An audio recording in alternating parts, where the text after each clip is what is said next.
সংস্কার, বিচার ও পিআর পদ্ধতির নির্বাচন এখন গণমানুষের দাবি, বললেন পীর চরমনাই। এদিকে বিএনপি নেতার ভিডিও ভাইরাল, বিএনপির কথা না শুনলে ইউএনওগিরি, ওসিগিরি ছেড়ে চলে যেতে হবে। জানাবো যুক্তরাষ্ট্রকে যুদ্ধে জড়াতে যে ফাঁদ পেতেছে ইসরায়েল। জানাবো মানুষ মারার পরামর্শদাতারা কিভাবে সাংবাদিক হয়। রোগী ও স্বজনকে মারধরের ঘটনার পর হাসপাতালে দুদকের অভিযান। এবং সর্বশেষ জানাবো গুমের ঘটনার তদন্তে জাতিসংঘের সহায়তা চাইলেন প্রধান উপদেষ্টা। এতক্ষণ শুনছিলেন সংবাদ শিরোনাম, এবারে বিস্তারিত। তবে তার আগে অনুরোধ থাকবে আমাদের চ্যানেলটি সাবস্ক্রাইব করে বেল আইকনটি ক্লিক করুন। যুক্তরাষ্ট্রকে যুদ্ধে জড়াতে যে ফাঁদ পেতেছে ইসরায়েল। ইসরায়েল যদি যুক্তরাষ্ট্রকে ইরানের বিরুদ্ধে যুদ্ধে জড়াতে চায়, তাহলে তারা ফলস ফ্ল্যাগ বা মিথ্যা হামলার আশ্রয় নিতে পারে, এমন আশঙ্কা প্রকাশ করেছেন সাবেক ইসরায়েলি মধ্যস্থতাকারী ড্যানিয়েল লেভি। কাতার ভিত্তিক সংবাদ মাধ্যম আল জাজিরাকে তিনি বলেন, ইসরায়েল চায় যুক্তরাষ্ট্র যুদ্ধে যুক্ত হোক। ট্রাম্প প্রশাসনের মধ্যে যেসব নব্য রক্ষণশীল সামরিকপন্থী, ইসরায়েল ঘেঁষা ও ইসলামপন্থী লবির লোকজন আছে, তাদের প্রভাবও এখানে গুরুত্বপূর্ণ ভূমিকা রাখবে। বর্তমানে ইউরোপীয় কাউন্সিল অন ফরেন রিলেশনসের মধ্যপ্রাচ্য ও উত্তর আফ্রিকা কর্মসূচির পরিচালক লেভি আরও বলেন, ইসরায়েল ইচ্ছাকৃতভাবে ইরানকে উস্কানি দিচ্ছে যাতে ইরান সরাসরি কোনো মার্কিন স্বার্থে আঘাত হানে। তারা সেটাই আশা করছে। তার মতে, যদি ইরান হরমুজ প্রণালীতে নৌ চলাচল বন্ধ করে দেয়, পরমাণু অস্ত্র নিরস্ত্রীকরণ চুক্তি থেকে সরে আসে অথবা আন্তর্জাতিক পরমাণু শক্তি সংস্থার পরিদর্শকদের দেশ থেকে বের করে দেয়, তাহলেও যুক্তরাষ্ট্র যুদ্ধের মধ্যে জড়িয়ে পড়তে পারে। লেভি সতর্ক করে বলেন, এরকম পরিস্থিতিতে সবসময় লক্ষ্য রাখতে হয় সংস্কার, বিচার ও পিআর পদ্ধতির নির্বাচন এখন গণমানুষের দাবি, বললেন পীর চরমনাই। ইসলামী আন্দোলন বাংলাদেশের আমির মুফতি সৈয়দ মোহাম্মদ রেজাউল করিম বলেছেন, রাষ্ট্রের মৌলিক সংস্কার, পতিত ফ্যাসিবাদের সঙ্গে জড়িতদের বিচার এবং পিআর পদ্ধতিতে আগামী নির্বাচন আয়োজন, এই তিনটি বিষয় এখন দেশের গণমানুষের দাবিতে পরিণত হয়েছে। তিনি বলেন, মৌলিক সংস্কার, বিচার ও পিআর পদ্ধতিতে আগামী নির্বাচন আয়োজনের দাবি আদায়ে আগামী 28শে জুন ঢাকায় গণজোয়ার সৃষ্টি করবে ইসলামী আন্দোলন বাংলাদেশ। পীর সাহেব চরমনাই বলেন, আগামী 28শে জুন ঢাকার সোহরাওয়ার্দী উদ্যানে সংস্কার, বিচার ও পিআর পদ্ধতির নির্বাচনের দাবিকে সামনে রেখে মহাসমাবেশ অনুষ্ঠিত হবে। সেই মহাসমাবেশে পিআর পদ্ধতিতে নির্বাচনের দাবিতে ঐকমত্য রয়েছে এমন সব রাজনৈতিক দল একসঙ্গে এক মঞ্চে যৌথ ঘোষণা জাতিকে আশ্বস্ত করবে। ইসলামী আন্দোলন সেই লক্ষ্যে কাজ করে যাচ্ছে। আমির বলেন, বাংলাদেশকে ভারতের কবজা থেকে বের করতে এবং আগামীতেও ভারতের আধিপত্য প্রতিরোধে এখনই বাংলাদেশপন্থী সব দল, মত ও পথের জনতাকে এক কাতারে আসতে হবে। তারই একটি প্রতিফলন হবে 28শে জুন।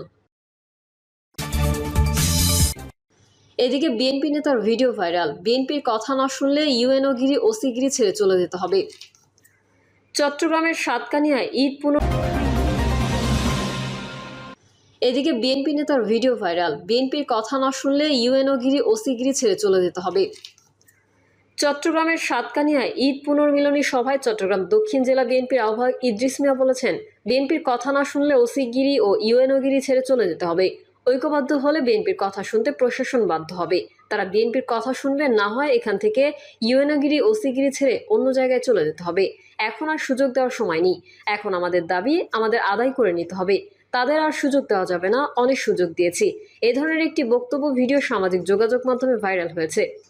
তবে ইদ্রিস মিয়া এই ধরনের বক্তব্য দেননি বলে জানিয়েছেন। তিনি বলেন, ভিডিওটি এডিট করা। জানা গেছে, সম্প্রতি চট্টগ্রামের সাতকানিয়ায় সাংগঠনিক ইউনিট বিএনপির ঈদ পুনর্মিলনী অনুষ্ঠিত হয়।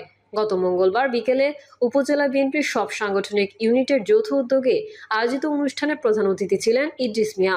পটিয়া উপজেলা বিএনপির সাবেক সদস্য সচিব খোরশেদ আলম বলেন, আওয়ামী লীগ সরকার আমলে এই কার্যালয়ে আমরাই উদ্ধার ও রক্ষা করেছি। শফি মেম্বার বা দিদার সহ আওয়ামী লীগের যেসব নেতাকর্মী আওয়ামী লীগ আমলের পটিয়ায় বিএনপির অফিস ভেঙেছিল, তাদের সঙ্গে নিয়ে ইদ্রিস মিয়াকে কোনো ধরনের কর্মসূচি দলীয় কার্যালয়ে করতে দেওয়া হবে না। এছাড়া ইদ্রিস মিয়া জেলা বিএনপির আহ্বায়ক, পটিয়ার কেউ নয়। যুক্তরাষ্ট্রকে যুদ্ধে জড়াতে যে ফাঁদ পেতেছে ইসরায়েল।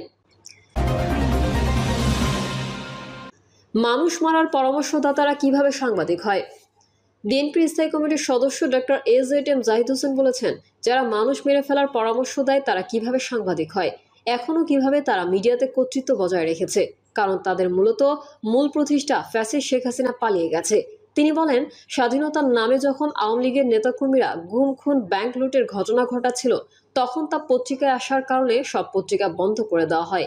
তিনি বলেন, শেখ মুজিবুর রহমান গণমাধ্যমের প্রতি যে নিপীড়ন চালিয়েছেন সেটা দুনিয়ার ইতিহাসে আর কোথাও হয়নি। আমরা চাই একটি মানবিক দেশ যেখানে কোনো গুম, খুন, হত্যা মামলা, নির্যাতন থাকবে না। রোগী ও স্বজনদের মারধরের ঘটনার পর হাসপাতালে দুদকের অভিযান। ঘুষের টাকা না পেয়ে রোগী ও তার স্বজনদের মারধর, চিকিৎসা সেবায় নানাবিধ হয়রানি ও অনিয়ম সহ বিভিন্ন অভিযোগে নোয়াখালী 250 শয্যা জেনারেল হাসপাতালে অভিযান চালিয়েছে দুর্নীতি দমন কমিশন। সোমবার দুপুরে দুদকের এনফোর্সমেন্ট টিম এই অভিযান পরিচালনা করে। অভিযানে মিলেছে নানা অনিয়মের সত্যতা। এর আগে 14 জুন নোয়াখালী জেনারেল হাসপাতালে রোগী ও স্বজনদের মারধর করলে ওয়ার্ড বয় শিরোনামের সংবাদ প্রকাশিত হয়। সংবাদটি প্রচারের পর 250 শয্যা বিশিষ্ট নোয়াখালী জেনারেল হাসপাতাল কর্তৃপক্ষ অভিযুক্ত কর্মচারীর বিরুদ্ধে একটি তদন্ত কমিটি গঠন করে। এছাড়া সংবাদটি দুদকের নজরে এলে তারা হাসপাতালে অভিযান চালানোর সিদ্ধান্ত নেয়। 3 সদস্য বিশিষ্ট টিমের অভিযানে নেতৃত্ব দেন দুদকের নোয়াখালী কার্যালয়ের সহকারী পরিচালক আব্দুল্লাহ নোমান। টিমের অন্য সদস্যরা হলেন উপসহকারী পরিচালক মোহাম্মদ জাহেদ আলম ও কোর্ট পরিদর্শক মোহাম্মদ ইদ্রিস। জানা যায়, নোয়াখালী 250 শয্যা বিশিষ্ট জেনারেল হাসপাতালে চিকিৎসা সেবায় নানাবিধ হয়রানি ও অনিয়মের অভিযোগের পরিপ্রেক্ষিতে দুপুরে দুর্নীতি দমন কমিশনের সমন্বিত জেলা কার্যালয়ে নোয়াখালী থেকে একটি এনফোর্সমেন্ট টিম অভিযান পরিচালনা করে। অভিযানের সময় হাসপাতালের বিভিন্ন ওয়ার্ড ঘুরে রোগীদের ওষুধ সরবরাহ, ডায়ালাইসিস সেবা এবং মেডিকেল টেস্ট সঠিকভাবে দেওয়া হচ্ছে কিনা তা সরেজমিনে পর্যবেক্ষণ করা হয়। পাশাপাশি সেবার মান উন্নয়ন ও স্বচ্ছতা নিশ্চিতে হাসপাতালের তত্ত্বাবধায়ককে প্রয়োজনীয় পরামর্শ দেওয়া হয়। এছাড়াও গত 13 জুন ঘুষের টাকা না দেওয়ায় রোগী ও স্বজনদের এক ওয়ার্ড বয়ের মারধরের অভিযোগের বিষয়েও অনুসন্ধান করা হয়। দুদক টিম অভিযোগের ভিত্তিতে হামলার শিকার রোগী এবং 8 নম্বর ওয়ার্ডে ভর্তি থাকা অন্য রোগীদের সঙ্গে কথা বলে ঘটনার সত্যতা পায়। অভিযানের সময় অভিযোগ সংশ্লিষ্ট নথিপত্র পর্যালোচনা করা হয়। দুদকের নোয়াখালী কার্যালয়ের সহকারী পরিচালক আব্দুল্লাহ নোমান অভিযানের বিষয়টি নিশ্চিত করেন। তিনি বলেন, অভিযানের নানা অনিয়মের সত্যতা মিলেছে। অভিযানের ফলাফল ও সুপারিশ সংবলিত একটি বিস্তারিত প্রতিবেদন দুদক সদর দপ্তরে দাখিল করা হবে। এছাড়াও রোগীকে মারধরের প্রমাণও মিলেছে। অভিযানের তত্ত্বাবধায়ক জানান, ঘটনার পরপরই 3 সদস্য বিশিষ্ট একটি তদন্ত কমিটি গঠন করা হয়েছে। স্বাস্থ্যসেবায় অনিয়ম ও দুর্নীতির বিরুদ্ধে কমিশনের অভিযান নিয়মিত চলবে। হাসপাতালের তত্ত্বাবধায়ক ডক্টর ফরিদ উদ্দিন বলেন, আমাদের জনবল ঘাটতি আছে। এছাড়াও সরকার আউটসোর্সিং নিয়োগ না দেওয়ায় আমাদের পরিচালনা করতে হিমশিম খেতে হয়। আমরা দেখছি কিভাবে সেবার মান উন্নয়ন করা যায়। ঘুষের টাকা না দেওয়ায় রোগী ও স্বজনদের এক ওয়ার্ড বয়ের মারধরের ঘটনায় আগামীকাল তদন্ত কমিটি প্রতিবেদন জমা দেবে। অপরাধ করলে কাউকে ছাড় দেওয়ার সুযোগ নেই। গুমের ঘটনা তদন্তে জাতিসংঘের সহায়তা চাইলেন প্রধান উপদেষ্টা। প্রধান উপদেষ্টা প্রফেসর মোহাম্মদ ইউনূস বলেছেন, গত 1.5 দশক ধরে জোরপূর্বক গুমের ঘটনা তদন্তে জাতিসংঘের যে কোনো সমর্থনকে বাংলাদেশ স্বাগত জানাবে। তিনি বলেন, আমি আশা করি জাতিসংঘ জোরপূর্বক গুমের ঘটনাগুলো নিয়ে আমাদের চলমান তদন্তের সঙ্গে যুক্ত থাকুক। এটি প্রক্রিয়াটিকে কিছুটা শক্তি দেবে। জাতিসংঘের কর্মকর্তারা জোরপূর্বক গুমের বিষয়টি মোকাবেলায় বাংলাদেশের অন্তর্বর্তী সরকারের উদ্যোগের প্রশংসা করেন। বিশেষ করে গুম থেকে সবার সুরক্ষার আন্তর্জাতিক কনভেনশনে বাংলাদেশের যোগদানের উদ্যোগের প্রশংসা করেন। তবে জোর দিয়ে বলেন, এখনও অনেক কিছু করার বাকি রয়েছে। জাতিসংঘের কর্মকর্তারা জোরপূর্বক গুম সম্পর্কিত তদন্ত কমিশনের কাজ এবং প্রতিশ্রুতিরও প্রশংসা করেছেন। প্রধান উপদেষ্টা বলেন, সরকার কমিশনের মেয়াদ ডিসেম্বর পর্যন্ত বাড়াচ্ছে। তিনি বলেন, কমিশনের সদস্যরা নানাভাবে হুমকি পেলেও তারা গুরুত্বপূর্ণ কাজ করছে। তারা যখন সর্বশেষ প্রতিবেদন জমা দেয় তখন আমি তাদের বলেছিলাম, দর্শনার্থীদের জন্য একটি হরর মিউজিয়াম থাকা উচিত। আপনাদের সমর্থনেও আমাদের দরকার, আমাদের সহযোগিতা ও সহায়তা প্রয়োজন। প্রিয় দর্শক, এই ছিল এখনকার সর্বশেষ সংবাদ। আপডেট ও সংবাদ পেতে চ্যানেলটি সাবস্ক্রাইব করে বেল আইকনটি ক্লিক করুন। কমেন্টে আপনার মতামত জানিয়ে আমাদের সাথেই থাকুন। ধন্যবাদ সবাইকে। আল্লাহ হাফেজ।